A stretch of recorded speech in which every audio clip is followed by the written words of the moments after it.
تعدد العلاقات، انا هدخل في علاقات كتير مم. وفي الاخر كله بيبوظ. ايه الدافع بتاعي ان انا ادخل في علاقات كتير اصلا؟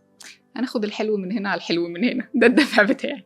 انه انا خايف يفوتني حاجه، او انا ديب انسايد حاسس ان انا مش كفايه في علاقه واحده. يعني انا مش هبقى كافي لحد واحد، انا فيا يعني مشكله ما او عده مشاكل تخليني غير صالح اني اكون في علاقه طويله المدى.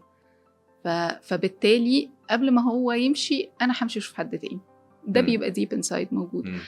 ده مشكلته في ايه؟ في انه بيخليني ادوق الحلو من كل علاقه، ولكن انا ما دخلتش في كور العلاقه، انا ما دخلتش في علاقه حقيقيه اصلا.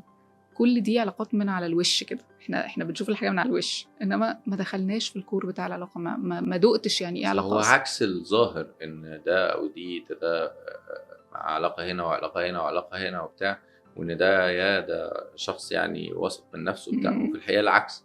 انا مش واثق من نفسي كفايه ان انا هعرف احافظ على العلاقات او هعرف اكمل في العلاقات للاخر.